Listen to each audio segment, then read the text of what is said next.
Bonjour à tous. Bon, on va laisser les participants arriver. On attend encore quelques personnes. C'est 7h30.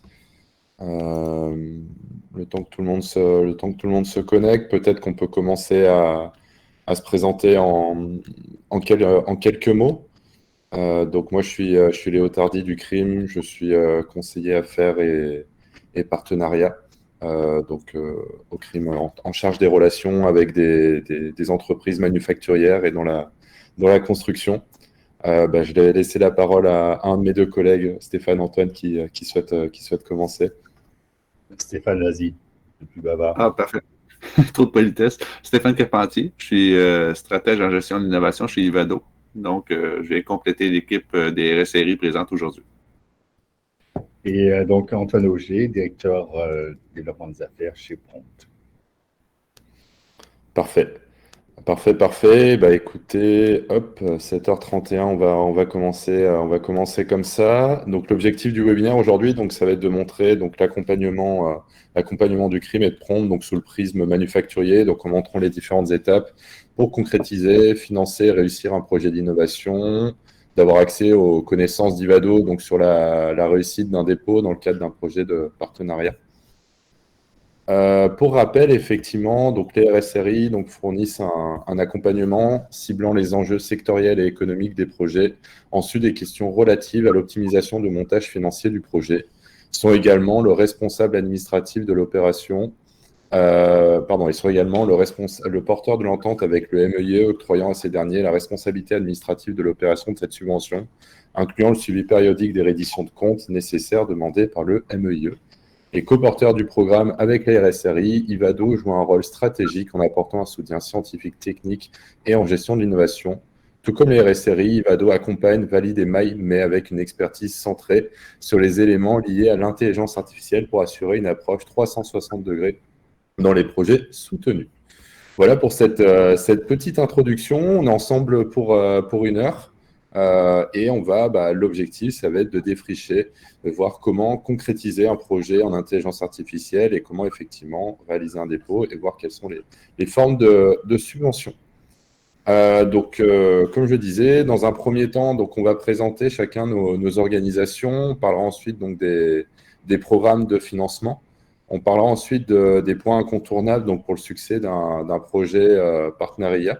On présentera ensuite quelques cas d'usage, donc dans le domaine effectivement manufacturier, associé à des dépôts en partenariat et puis aussi à des idées que vous pourriez avoir donc, sur des cas d'usage dans le domaine manufacturier. Et on terminera donc sur les prochaines étapes pour passer de l'idée à l'action. Vous avez accès effectivement sur le côté à la possibilité de poser des questions. N'hésitez pas effectivement à les poser au fil de l'eau.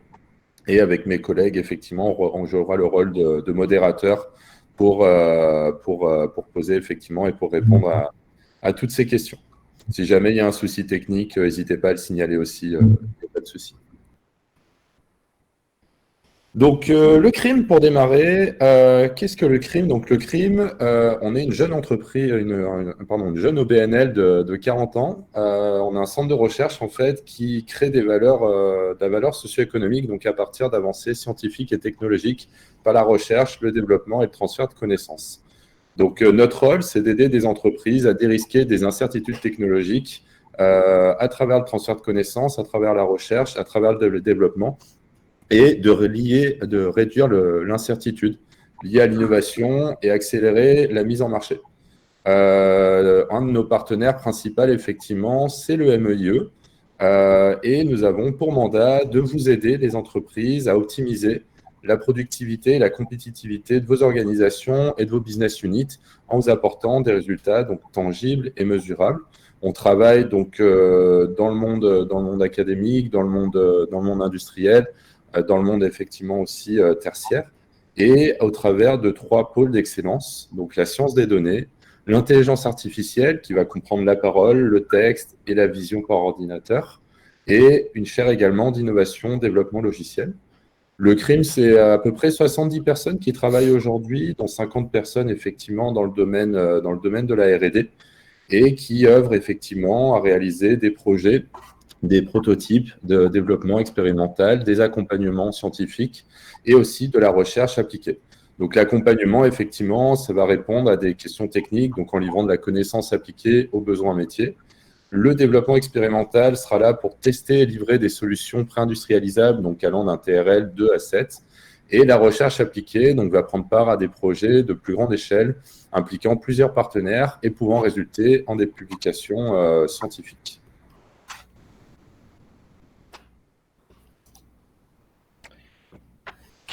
Donc, j'imagine ce qu'il y avait, Léo, oui. Donc, bonjour à tous. Donc, Prompt, pour ceux qui ne connaissent pas, ça fait donc Ecrim à 40 ans. Nous, on a fêté nos 20 ans l'année dernière.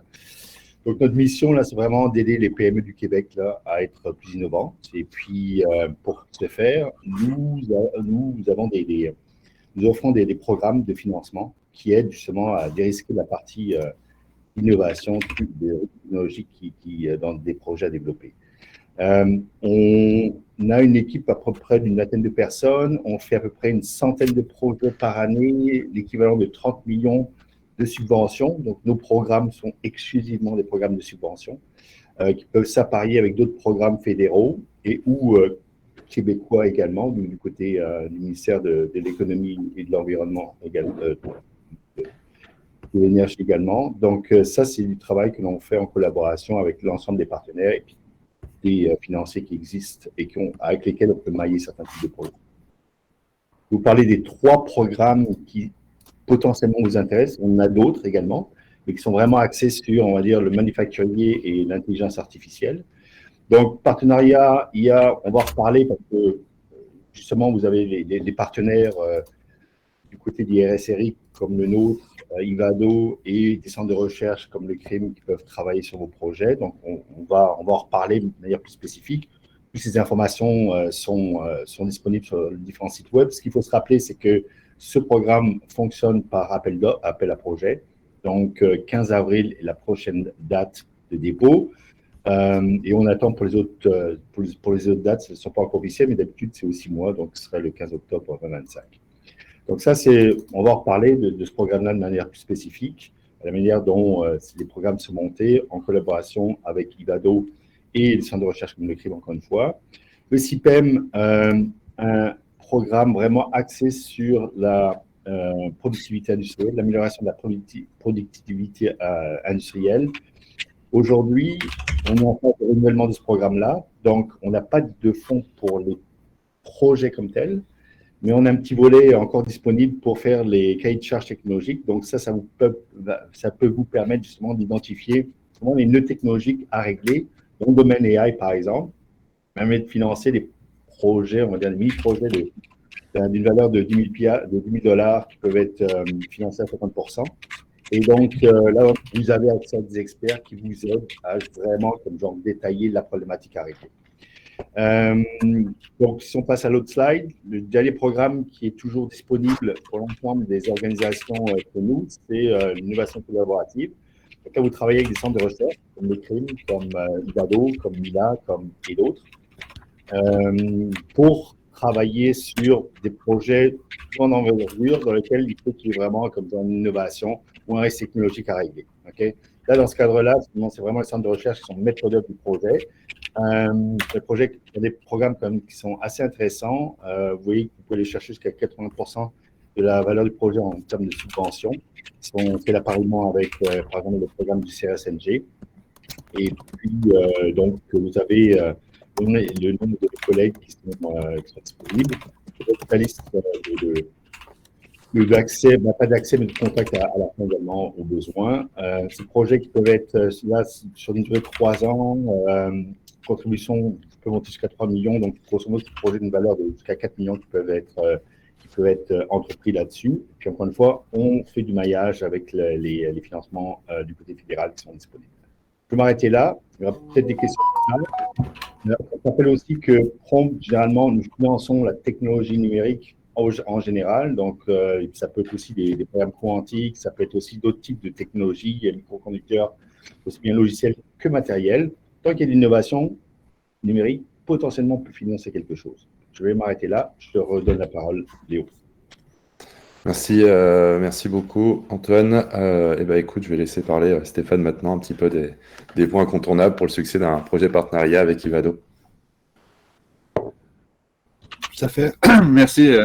Donc, d'un autre côté, ce qu'on a fait avec le MEIA dernièrement, c'est que suite à un certain resserrement des critères qui étaient existants, dû à la géopolitique, dû à actuelle, dû à l'état économique actuel aussi, il y a beaucoup de projets qui ont été malheureusement rejetés en 2024 par le MEIA. Donc, pour être capable d'éviter que ça arrive à nouveau, on a identifié 7 critères très, très précis qui ont une influence très majeure et qui sont jugés de manière plus sévère maintenant. Dans ces 7-là, il y en a qui sont plus significatifs. Donc, on va en parler rapidement. Juste rappeler que Ivado est un consortium comme Prompt aussi, mais qui a un axe plus interdisciplinaire, intersectoriel, lié à la recherche, formation et mobilisation des connaissances, parce qu'on vise à développer une IA robuste, résonante et raisonnable. Donc, on va passer sur ce point-là. Le premier point, qui est vraiment un des points principaux dans les 7, c'est le niveau d'innovation. Au niveau d'innovation, on peut s'attendre, pour la plupart des gens, à comprendre un peu qu'on parle de nouveautés, de complexité, de valeur ajoutée tangible et de progrès par rapport à l'état de l'art. Ça, c'est bien compris. Mais les grosses nuances que les gens comprennent moins, généralement, ou sur lesquelles il y a beaucoup d'erreurs, c'est qu'on peut avoir une nouveauté en intelligence artificielle, donc dans la science de l'IA. Ça, c'est une chose. Donc, créer ou adapter un algorithme sur les bases scientifiques. Mais, généralement, ce que les gens oublient, c'est que la nouveauté peut être sectorielle également. Donc, le côté sectoriel est très important parce que dans ce cadre-là, si on respecte le cadre R&D, d'incertitude, etc., on peut appliquer simplement un algorithme IA et ça va demeurer admissible. Donc, il y a bien des projets qui étaient bloqués parce qu'il y avait une mauvaise compréhension ou une mauvaise démonstration de cet aspect-là, qui est le niveau d'innovation. C'est très critique. Il y en a 3 principalement qui sont sur les 7 qui sont très critiques. La contribution R&D significative maintenant. Le point, c'est que le programme partenariat est un programme très généreux qui permet d'admettre dans ses frais des frais de veille technologique, veille concurrentielle, de préparation à la certification, d'industrialisation. Vous faites appel à un sous-traitant pour faire de l'industrialisation, c'est aussi admis. Mais le problème, c'est aussi la question, c'est le pourcentage d'activités qui sont non R&D. Ces activités-là sont considérées comme non R&D, ne doit pas dépasser 50%. Donc, autrement dit, on doit avoir 50% au moins d'activités R&D. On peut avoir des exceptions. Ivado a une rencontre à chaque semaine avec le MEIA. On peut valider ces exceptions-là si vous avez moins de 50% d'activités R&D. Puis, c'est quoi une activité R&D? On s'est donné une référence avec le MEIA qui est de se référer aux activités prescrites dans le cadre des crédits d'impôt et RSDA. Donc, on parle de travaux de génie, conception, recherche opérationnelle, analyse mathématique, programmation informatique, collecte de données, essais et recherche psychologique. Ça, c'est ce qui est principalement dans le cadre des crédits d'impôt. Donc, si vous avez au moins 50% de ces activités-là qui définissent votre projet dans votre Gantt, etc., vous êtes correct. Si vous avez moins, contactez-nous, on va valider si c'est admissible ou si ça a assez d'impact. L'impact est le mot-clé là-dedans. Donc, le troisième, c'est impact structurant. Bon, dans le contexte socio-économique actuel, ben, ce qu'on voit, c'est que le gouvernement vise à avoir une vision plus holistique, plus large de c'est quoi les impacts. Naturellement, on parle des impacts sur les entreprises, donc un groupe d'entreprises qui est présent, mais aussi voir un peu ces impacts-là. Ils s'appliquent quand? Est-ce que c'est dans l'immédiat après à la suite du projet? Est-ce que c'est progressif? Est-ce que ça mobilise des acteurs essentiels? Le milieu preneur est rendu un acteur qui doit être présent, soit dans l'équipe de projet, s'il est admissible, si c'est une privée, ou il doit faire partie d'un comité aviseur ou quelque chose de manière confirmée. S'il n'y a pas un milieu preneur dans votre projet, ça va être vraiment critique. Donc, c'est le message qu'on doit cibler aussi. Dans la démonstration, c'était vraiment important de faire de démonstration qu'une présence. Oups, un instant, je pense que mon écran est gelé. Est-ce que c'est correct? Oui, c'est bon, Stéphane. Donc, je Juste continue de mémoire. Donc, OK. Oui, bon. Donc, le troisième point, c'est quatrième point, c'est la gestion des incertitudes, des risques et des responsabilités. Ça, il y a beaucoup de cet aspect-là que les gens comprennent assez bien, mais des fois, ne détaillent pas assez. Donc, qu'est-ce qu'on veut dire, la gestion des risques, etc., au niveau gestion de projet, la plupart des gens dans le milieu industriel qu'on parle aujourd'hui, aucun problème. Mais à ça, il faut associer aussi la gestion des risques IA. Donc, l'IA explicable et l'IA responsable. Si jamais vous avez des enjeux sur c'est quoi l'IA responsable et explicable, je suis certain que nos spécialistes du crime, Ivado, etc., on pourra vous aider sur ce point-là, mais c'est vraiment rendu incontournable de vous poser la question si vous avez bien assis ces questions-là. L'autre point qui est assez facile à comprendre, mais lequel il y a eu beaucoup de faiblesses de dossiers identifiés, un dossier qui n'a pas un minimum de veille ou d'état de l'art sur la concurrence, la technologie, le marché. S'il n'y a rien de quantifié, dites-vous et pas que pas de quantification, pas de projet, c'est clair. Donc, c'est rendu incontournable de ce côté-là. Génération de la propriété intellectuelle. Bon, il y a une ambiguïté dans certains cas où ce que propriété intellectuelle est malheureusement associée avec brevet. On sait que dans le domaine du logiciel, beaucoup de choses se font en secret industriel. Donc, dès qu'on dit génération de propriété intellectuelle, ce qu'on veut dire, c'est une vision beaucoup plus large. C'est toute connaissance qui est développée qui permet de générer un avantage concurrentiel qui peut être protégé d'une certaine manière. Donc, ensuite de ça, le dernier point, et non le moindre, la solidité du partenariat. Il y a énormément de projets qui ont été impactés par ce point-là. C'est comment les entreprises qui font partie de l'écosystème sont maillées dans le partenariat. C'est-à-dire, est-ce que c'est juste une relation client-fournisseur?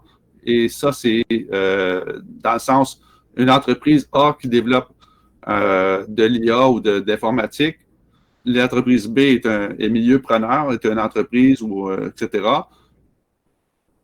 L'entreprise B ne peut pas seulement faire des rétroactions, des commentaires, des suggestions, etc. Elle ne peut pas être positionnée seulement comme utilisatrice. Elle doit démontrer qu'il y a un transfert de connaissances de A vers B et qu'on amorce une certaine transformation numérique de B grâce au projet. Donc, il y a une importance à démontrer ce côté-là. Mais souvent, c'est juste une question communicationnelle. D'autre part, dans la solidité du partenariat, on doit voir un peu aussi l'impact du milieu preneur. Le dernier point, c'est, on n'a pas parlé dans l'impact structurant, c'est que l'impact structurant, je vais juste revenir sur ce point-là parce que l'image je l'ai de mon côté, je vais finir avec ça. Donc, on a parlé des entreprises qui doivent être considérées dans une vision holistique. Les entreprises promotrices, naturellement, qui sont les industriels, partie prenante de la demande, le milieu preneur. Et ensuite, ce qu'il ne faut pas négliger, c'est que dans un contexte actuel holistique, on veut voir la pérennité de l'impact à court, moyen, long terme. Donc, l'écosystème de recherche, on parle du crime dans ce cas-ci aujourd'hui, les citoyens québécois, de même que les étudiants universitaires, tout ce beau monde-là, aux yeux des évaluateurs, c'est évalué comme une capacité de renforcer votre proposition.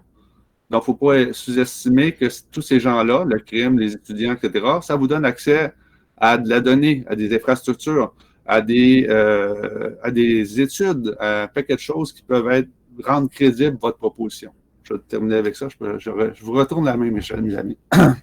Merci beaucoup Stéphane. Donc effectivement, on retient donc l'impact structurant, un partenariat solide avec du transfert de connaissances, évidemment, une état de l'art de la technologie importante, entre autres, parmi les critères d'Ivado. Et ça m'amène tout droit, je dirais, sur la feuille de route qu'on va pouvoir présenter, donc qu'on vous présente aujourd'hui. C'est une première pour un dépôt, je dirais, au 15 avril. Donc ici, là, ce que je souhaite vous montrer, c'est les étapes qu'on va pouvoir effectivement faire pour aller faire un dépôt au 15 avril et je dirais optimiser et maximiser ses chances de réussite.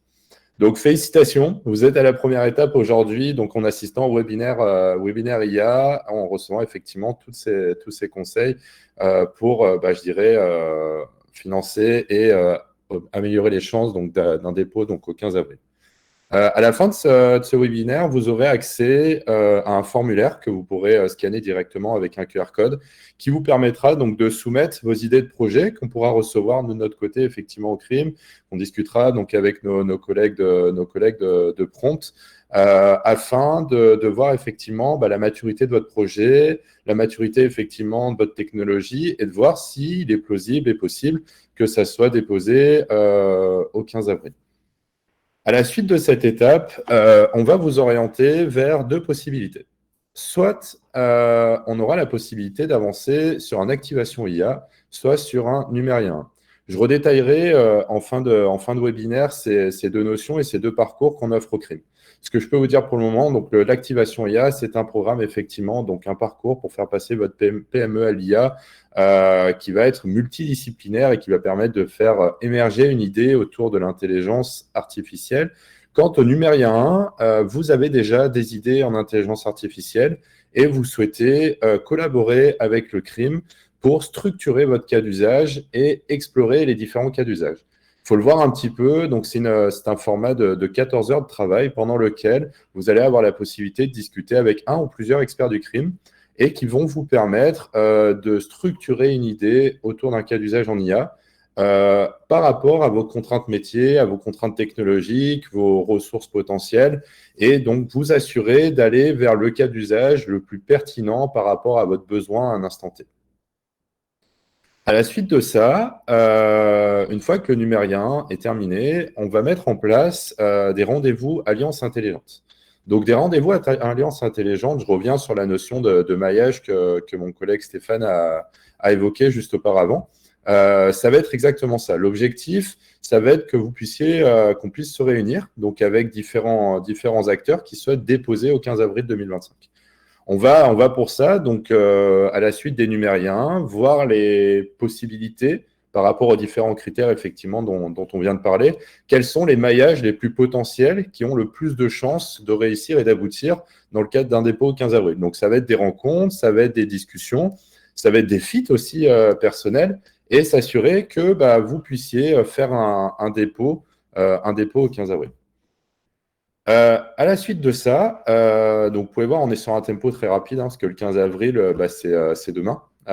Donc évidemment, c'est un chemin, mais l'idée, c'est de voir toutes les étapes qu'il y a jusqu'au 15 avril. Ça va être la mise à disposition d'un partenaire juridique donc, de chez nous pour une convention de partage de propriété intellectuelle. Donc, convention de partage de propriété intellectuelle, l'objectif, ça va être de discuter donc, du partage de pays, des contrats de licence, peut-être des brevets éventuels. Donc, ça va être de pouvoir poser toutes vos questions juridiques et de s'assurer que vous puissiez effectivement vous entendre juridiquement sur un partage de propriété intellectuelle entre deux compagnies différentes. C'est vraiment une rencontre qui est pour vous, qu'on met à disposition de notre côté, et on s'assure effectivement qu'à la fin de cette rencontre, à la fin de ces discussions, on puisse établir donc une convention de partage de pays qui nous permette d'avancer. L'avant-dernière étape, c'est le Numéria 3. Donc, le Numéria 3, c'est un programme donc, qui est complémentaire au Numéria 1, qui est une analyse préalable de vos données. Donc, une analyse quantitative, une analyse qualitative, et ça permet de s'assurer que vous disposez des données nécessaires donc, pour démarrer un projet. Donc là, effectivement, c'est une rencontre donc, qui va être faite aussi par nos experts, qu'on cofinance aussi d'ailleurs, comme le Numéria 1, jusqu'à 42 heures de travail pendant lesquelles on va faire donc, des analyses quanti, des analyses qualitatives et livrer un rapport par rapport à vos données pour s'assurer que oui ou non, par rapport à ce que vous nous avez fourni et ce qui existe aujourd'hui chez vous, on puisse démarrer dans les bonnes conditions un projet effectivement de développement expérimental. L'avant-dernière étape, donc, c'est la rédaction d'une offre de service R&D. Donc, la rédaction d'une offre de service R&D, en fait, c'est tout simplement c'est un document, un document qui est assez conséquent au CRIM. Là, ça peut prendre jusqu'à 17-20 pages, et dans lequel donc, on va parler des différents livrables, des incertitudes éventuelles qu'on va chercher à percer, du budget qui va être nécessaire, toutes les tâches et sous-tâches associées au projet. Donc, en fait, un document complet qui permet de montrer effectivement, notamment au MEIE, toutes les étapes que vous souhaitez faire et pourquoi vous souhaitez le financer dans le cadre de projets de développement expérimental. Donc, c'est une étape qu'on facture effectivement à hauteur de 5000 pièces, mais qui va servir d'acompte, qui sera vu comme un acompte en fait et remboursé donc, lors de la première facture. Donc, c'est-à-dire que c'est 5000 pièces et lors de la première facture, on fera un acompte de 5000 pièces lors du démarrage du projet. Et la dernière étape, effectivement, qui sera un dépôt auprès du MEIE. Voilà effectivement les étapes. Donc, comme je le disais, le 15 avril, c'est demain. Donc, c'est pour ça, effectivement, si vous avez envie de démarrer un projet, je vous invite fortement, donc en fin d'échange, à aller scanner le QR code pour qu'on puisse démarrer une discussion ensemble et voir pour démarrer et structurer votre premier cas d'usage en intelligence artificielle. Je vais vous parler maintenant de 2 cas d'usage en intelligence artificielle qui pourraient effectivement correspondre à ce que vous pourriez faire dans le domaine manufacturier. Donc, le premier, donc on est dans un contexte industriel. L'objectif, c'est d'améliorer la qualité des produits et développer un avantage compétitif en réduisant les défauts sur une chaîne de production. Donc là, en fait, on est dans un contexte où un opérateur, donc on est dans une PME québécoise, un opérateur doit effectuer plusieurs réglages de précision sur différentes machines et c'est des réglages qui se doivent d'être assez méticuleux. Le réglage, il va être défini en fonction de la recette, en fonction du nombre de commandes, en fonction de la matière première, de la saisonnalité. On est dans le monde automobile. Et donc, effectivement, il y a différents paramètres qui vont impacter grandement la production. La grosse contrainte qu'avait cette entreprise, c'est que la moindre erreur de paramétrage endommage complètement en fait toute la production. Donc, au moindre effectivement défaut, globalement, on a des chaînes à haute cadence et on ne peut pas utiliser tout ce qui a été développé. Donc, il y avait un vrai problème là parce qu'il fallait effectivement que les opérateurs soient très méticuleux dans le cadre effectivement d'un turnover important. Donc, comment s'assurer effectivement de garder une cadence bonne tout en gardant un bon paramétrage des machines, le tout dans un environnement évidemment de production et de compétitivité importante puisque c'est des coûts qui sont très importants ici. Donc, la R&D, en fait, a été assez ouverte au sujet de partager une idée avec l'entreprise, avec le fabricant de machines. Donc, l'objectif ici, ça a été de développer un système de recommandation de paramètres de la production pour fluidifier effectivement la production, minimisant les interruptions de pertes matérielles. Et en fait, ils ont impliqué le fabricant de machines pour qu'il puisse utiliser les données pour améliorer la robustesse des machines. Donc, il y a eu du transfert de connaissances, évidemment, puisque ce qui a été appris par le fabricant de machines était appris aussi donc, par la PME en question. Et donc, en fait, c'est pour ça qu'on était vraiment dans le cadre d'un bon fonctionnement, puisque tous les deux apprenaient, il y avait du transfert de connaissances, et l'objectif était à la fois d'avoir une machine robuste, et à la fois, effectivement, de réduire les incertitudes, réduire les pertes de production pour le manufacturier. Donc là, on a intervenu, nous, de notre côté, donc sur un numérien 1.3 pour structurer un cas d'usage et rédiger une offre de service dans le cadre du partenariat. Et les bénéfices, c'était des bénéfices importants. Là, on a augmenté donc, le taux de réussite de 35%, moins 12% en termes d'interruption, ce qui était énorme à leur échelle. Les opérateurs, effectivement, ont bien adopté cet outil. Et intérêt important donc, sur le partage d'informations qui permet donc l'amélioration de la robustesse des machines. Donc là, voilà, on est vraiment dans le cadre d'un partenariat pour vous donner une idée de ce qui peut vraiment fonctionner dans le domaine manufacturier entre un fabricant de machines et une PME qui utilise cette machine.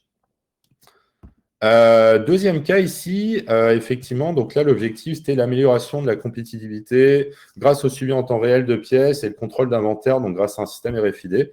Là, on change de domaine, on va dans l'aéronautique, l'aérospatiale, et on va effectivement faire face à un client qui a des grosses problématiques à définir la valeur précise de son inventaire en temps réel.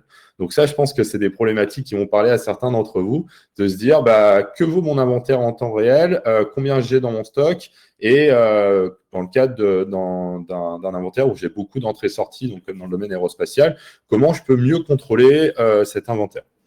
Donc pour cela, en fait, ils ont une idée, c'est de mettre en place des patchs, des codes RFID en fait sur leurs pièces, afin de suivre en temps réel donc leur inventaire. Et l'objectif, ça a été de faire un inventaire donc complet déjà du magasin d'usine. Donc on ne parle pas d'aller faire un inventaire des clous, des boulons et des petites pièces, mais vraiment des pièces maîtres qui nécessitent des pertes importantes en termes de coûts. De maîtriser évidemment les étapes de processus de production, puisque en plus effectivement de l'inventaire, il a été nécessaire de mapper toutes les étapes de production pour savoir de quel type de pièces j'ai besoin à quel moment dans ma production. Et du coup, ça a permis aussi en parallèle de faire une réflexion sur quelles sont mes différentes étapes de production et comment je peux les mapper au mieux pour les automatiser. Ça s'inscrivait dans le cadre en fait d'une future automatisation du cycle de production. L'entreprise, effectivement, avait pour souhait de devenir donc, une industrie 4.0, donc complètement automatisée. Et donc, ils ont effectivement démarré ce projet dans ce cadre. Évidemment, réduire le risque humain.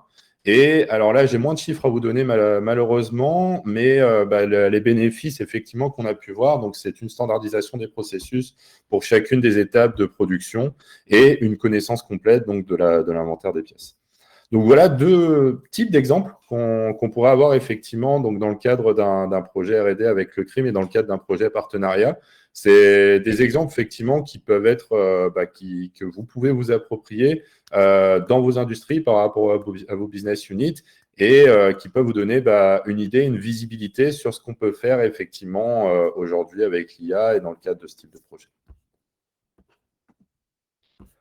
Je vais vous parler effectivement de deux programmes qu'on a au CRIM donc, qui permettent de démarrer la structuration donc, d'un cas d'usage en IA.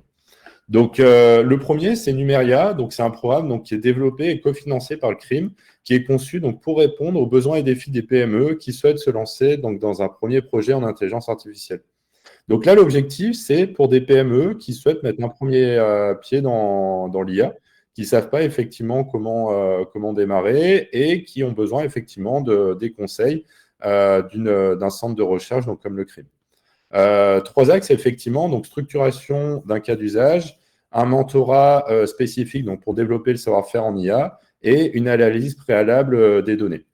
Donc, effectivement, Numérien, effectivement, 14 heures de travail dans lequel on en a parlé. Donc, on va structurer un cas d'usage en intelligence artificielle. Numeria 2, donc, qui fonctionne aussi par cohorte. La prochaine, j'en profite, effectivement, est au mois d'avril. L'objectif ici, effectivement, donc, c'est de développer du savoir-faire en IA et de vous proposer donc, un parcours de mentorat pour profiter des solutions basées en IA. Donc, on va avoir des notions comme la science de données, comme la vision, comme la parole, comme le MLOps, différentes problématiques qu'on va pouvoir retrouver dans l'IA. Et l'objectif, donc, c'est de faire un 1 à 1, donc un one-to-one avec une personne de votre business et une personne effectivement du CRIM pour se monter en compétences sur des compétences spécifiques dans le domaine de l'IA. Donc, c'est un parcours de 17 semaines. Et enfin, Numeria 3, qui est l'analyse préalable des données. On va vous aider à dérisquer donc, votre projet en vous accompagnant donc, dans la phase préparatoire des données. Là aussi, donc, on cofinance ce programme à hauteur de 50%. Et c'est 42 heures de travail donc, pour vous assurer une analyse complète de vos données. Un dernier parcours, effectivement, qui est un parcours donc, qui s'appelle Activation IA. Donc là, on a parlé dans le cadre du Numeria. Vous avez déjà une idée de projet et on va vous aider à la structurer, à analyser les données dans le cadre d'un dépôt donc, au 15 avril.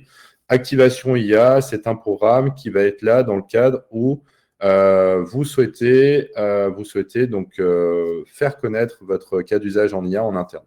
On est parti en fait d'un constat assez simple, c'est que souvent l'IA, c'est en train de changer, mais l'IA, souvent, elle est considérée au niveau technique Mais quand on parle à un board, à un CEO, à un responsable, il ne va pas forcément mesurer l'impact d'un projet en intelligence artificielle.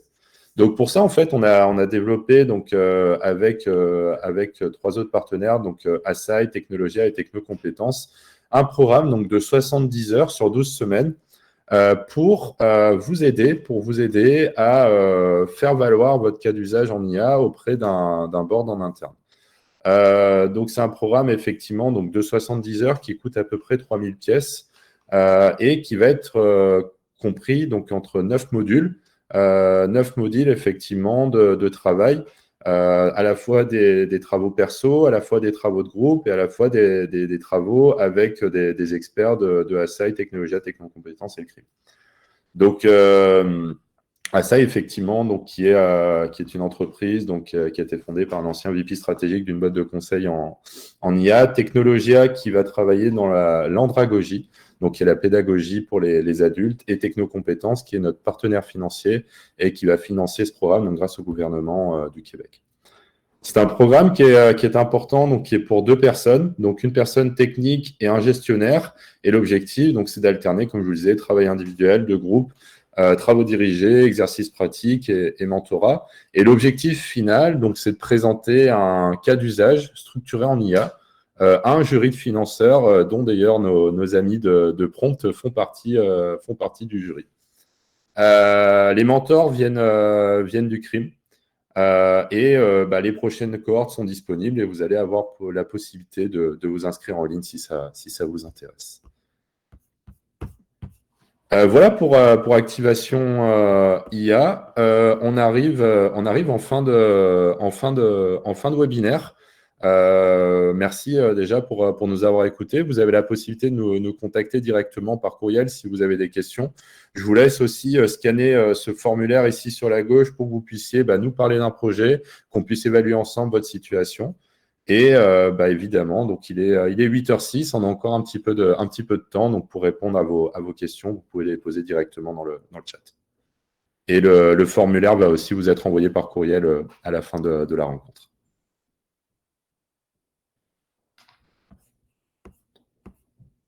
Est-ce qu'on a des questions?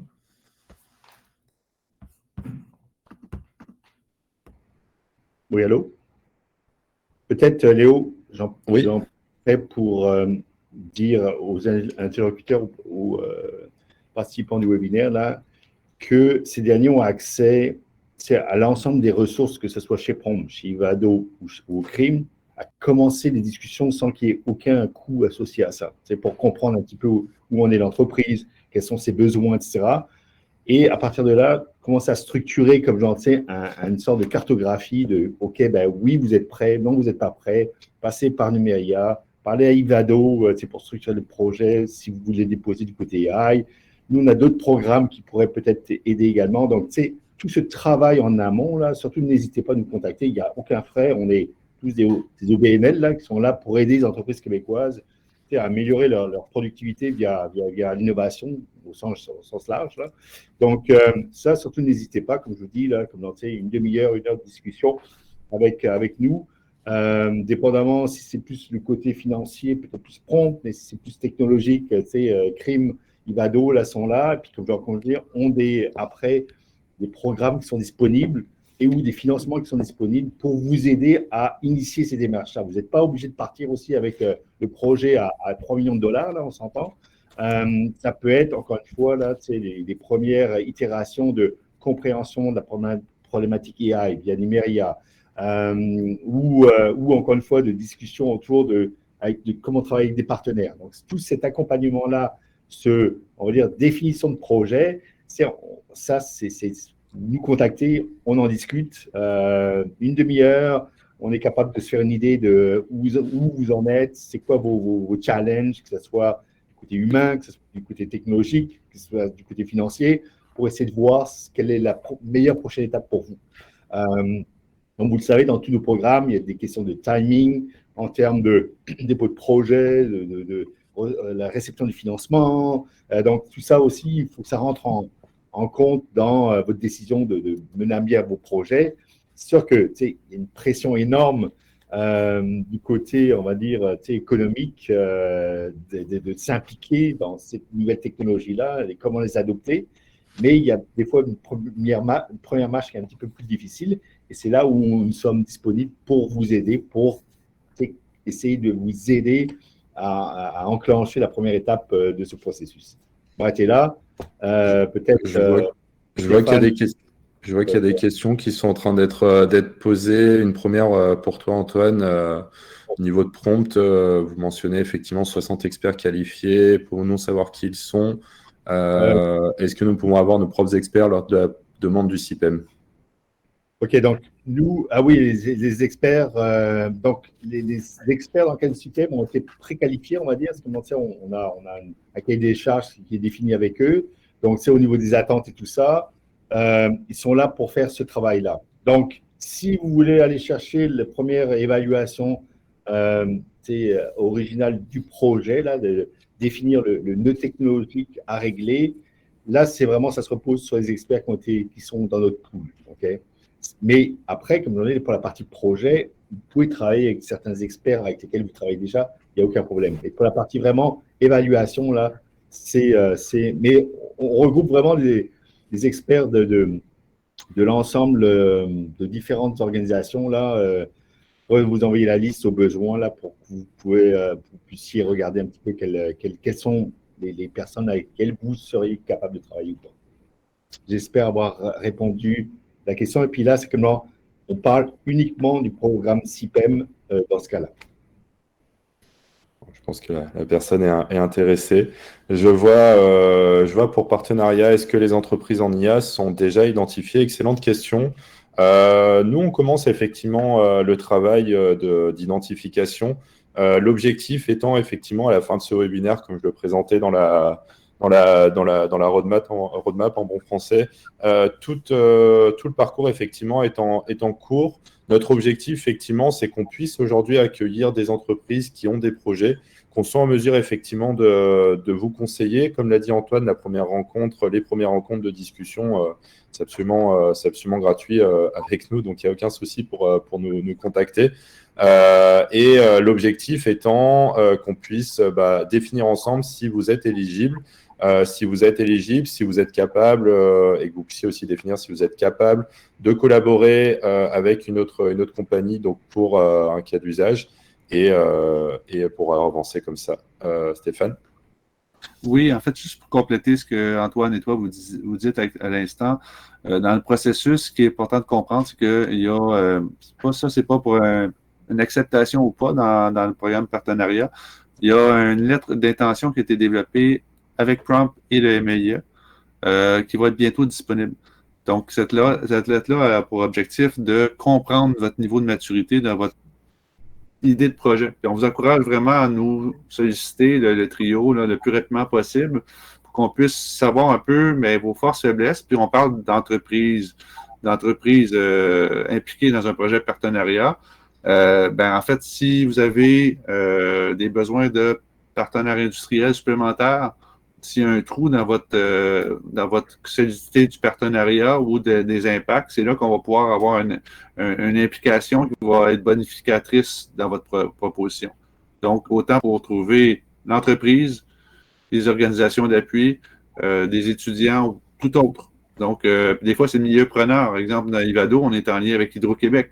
Donc, si jamais on a besoin d'impliquer Hydro-Québec à quelque part, il est possible qu'on puisse le faire. Ça fait partie des membres de l'écosystème Ivado. Donc, c'est des exemples là, dans lesquels on ne va pas peut-être pouvoir vous aider, mais il faut s'y prendre le plus rapidement possible. C'est le message que je voudrais passer.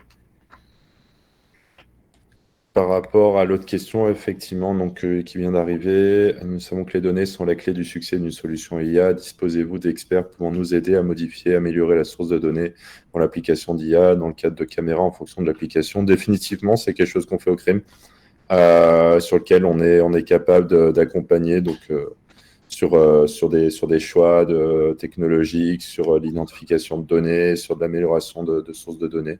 Donc, bien sûr, avec plaisir, n'hésitez pas à me solliciter directement.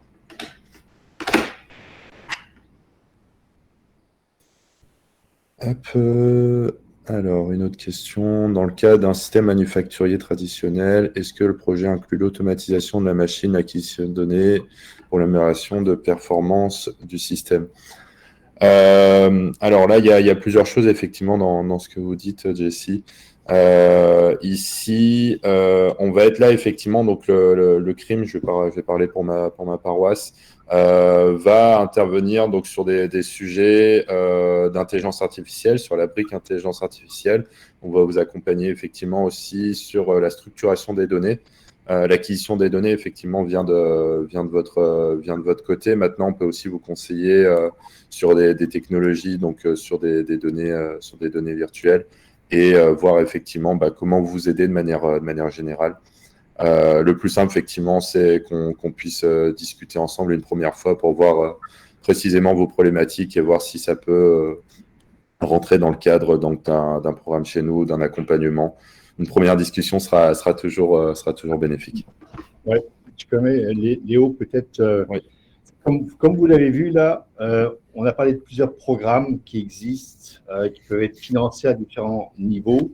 Donc, je dirais que essayer de différencier l'aspect financement de vos programmes et l'aspect technologique de vos programmes. Donc, Ivado, Crime sont là vraiment pour l'aspect technologique et ils ont des programmes pour vous aider à définir, à régler ces types de problématiques-là. Nous, on est plus dans le financement global des projets, donc plus gros projets, etc. Donc, venez avec votre problématique. Nous, on va vous dire les types de programmes qui sont disponibles et on va vous orienter en fonction, encore une fois, de vos objectifs court, moyen terme, combien de ressources vous avez à l'interne ou pas, combien de fonds vous voulez mettre en place pour ces projets-là. On va vous aider après à comment vraiment dire, regardez, ça c'est le meilleur programme à court. Vous avez 2 ou 3 options. Option A, avantage inconvénient. Option B, avantage inconvénient, qui va vous aider à faire ce cheminement-là et à prendre ce type de décision. Donc, quelque part, là, comme je dis, là, vous voyez beaucoup d'acronymes. Rien que nous, là, on a 3 acronymes en termes d'organisation. Après, nos programmes sont des acronymes. Donc, des fois, ça fait beaucoup de choses à la fois. Là. Certains programmes ou certaines orientations qui sont vraiment ciblées sur certains types de problématiques. Donc, venez nous parler. Et après, on va pouvoir vraiment vous aider en disant, regardez, faites un numéria d'abord parce que ça fait du sens. Parce que à cette étape-ci, il faut que vous définissiez un petit peu mieux votre projet car il est trop vague encore. Travaillez sur votre donnée, vous trouvez les bons partenaires avec Ivado, trouvez le bon financement de notre côté. Donc, je dis, ça, c'est sûr, il y aura plusieurs interactions là, mais ça va vous aider à mieux structurer, encore une fois, le potentiel, ce qui est disponible.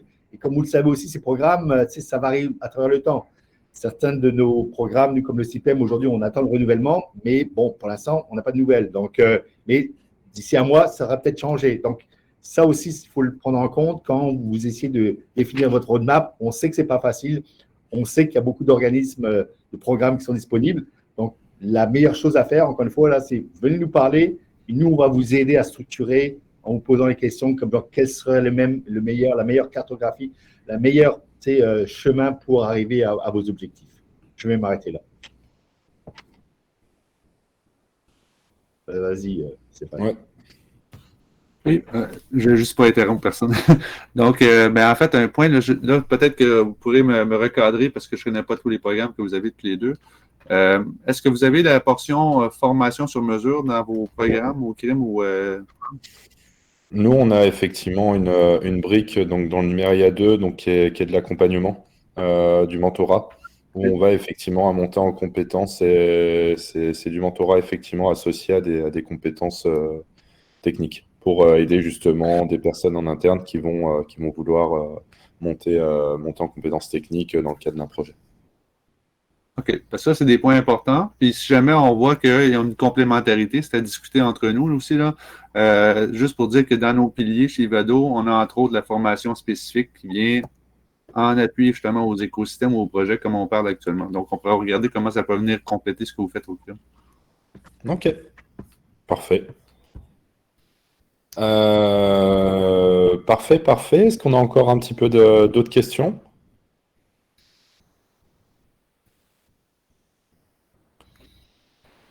Très bien. Bon, bah, je pense qu'on va s'arrêter là. De toute façon, on est disponible effectivement sur les réseaux ou par courriel si vous voulez nous solliciter. Je vous remercie à tous effectivement d'avoir pris le temps de nous écouter ce matin. Je vous souhaite une excellente journée et puis bah, n'hésitez pas à nous solliciter effectivement si vous avez des questions, si vous voulez en savoir plus sur les programmes pour qu'on puisse avancer ensemble dans le cadre de ce dépôt du 15 avril. Très bonne journée à tous. Au revoir. Merci. À bientôt.